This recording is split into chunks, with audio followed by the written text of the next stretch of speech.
झारखंड विधानसभा के शीतकालीन सत्र में इस बार कांग्रेस विधायक खिजरी विधानसभा क्षेत्र के कांग्रेस विधायक राजेश कच्छप अपने क्षेत्र के क्या क्या प्रश्न सदन में उठाएंगे, आइए जानते हैं उनसे बात करने पर उन्होंने क्या कहा। महत्वपूर्ण सत्र है, इसमें विकास से संबंधित तमाम बातों को लेकर के मैंने एक सवाल किया है। खेवट टू में जिस प्रकार से बंदरबाट हुआ है, जिस प्रकार से उस खेवट टू पे छेड़छाड़ किया गया है, हमने सवाल किया है कि यहाँ पे सीएनटी और एसपीटी के रहते हुए किस प्रकार से भूमि का अधिग्रहण हो रहा है। हमने इस बार का मेरा विषय है कि यहाँ पे जितने भी कंपनियों के लिए भूमि अधिग्रहण किया गया, उसके बाद वहाँ पे कंपनियां नहीं लगी, उसको जियाडा को किस रूप से दिया गया, आखिर क्यों दिया गया, आखिर उनको रैयत को क्यों वापस नहीं कराया गया।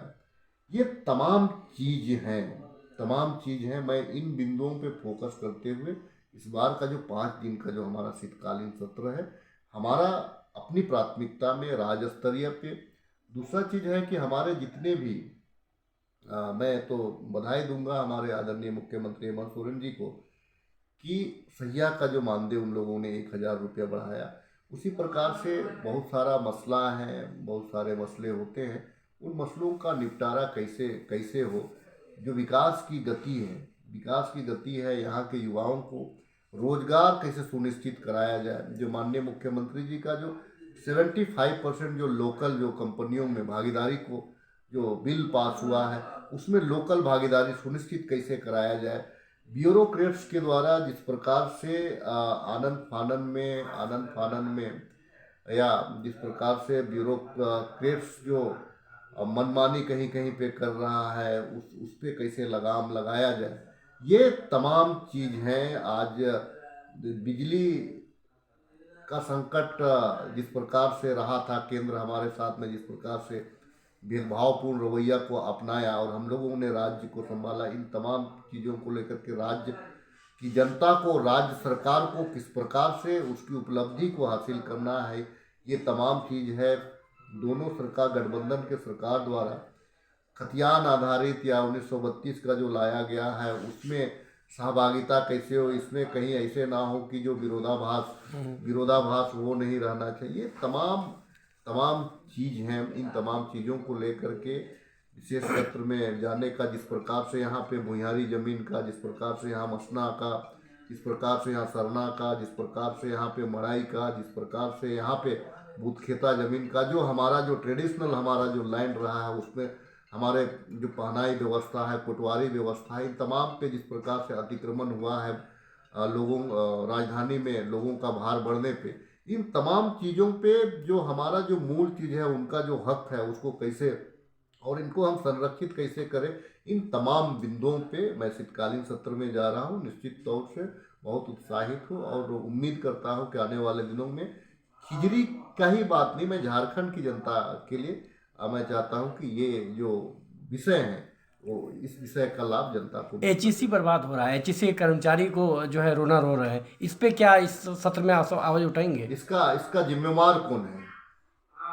देखिए, बहुत सारे चूंकि नेहरू जी ने यहाँ नींव रखा है, आज लोग तोड़ने पे लगे हुए हैं।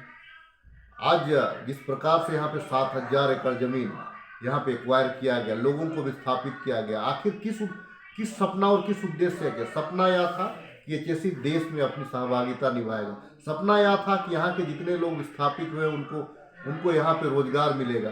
सपना यह था कि यह जो एचएससी आने वाले दिनों में देश की अर्थव्यवस्था को जोड़ के रखेगा, यहाँ का जो प्रति व्यक्ति जो जीवन शैली को सुधारने का काम करेगा। ये तमाम चीज थी।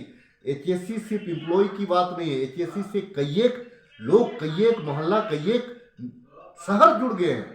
तो वे तमाम लोग डिपेंड थे एचएससी पे। और जिस प्रकार से एचएससी के साथ में जिस प्रकार से प्राइवेट सेक्टर को देने का मंशा केंद्र सरकार की दिख रही है, ये कहीं से भी उचित नहीं है।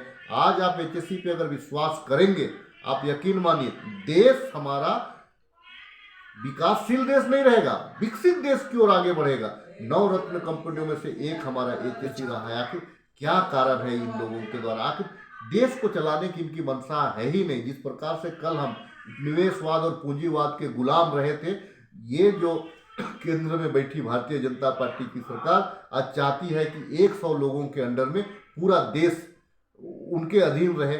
इससे ये डेमोक्रेटिक, इसमें आज़ादी के लिए ना जाने कितने संघर्ष हुए हैं, इस गुलामी से निजात पाने के लिए कितने संघर्ष हुए हैं।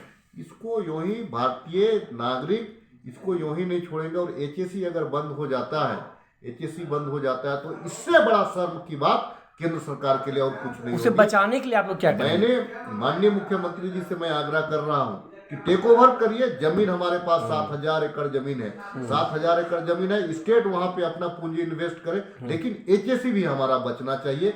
एचएसी आवास बनाने से हमारा एचएसी नहीं बनेगा, हमारा स्मार्ट सिटी बनाने से हमारा एचएसी नहीं बनेगा।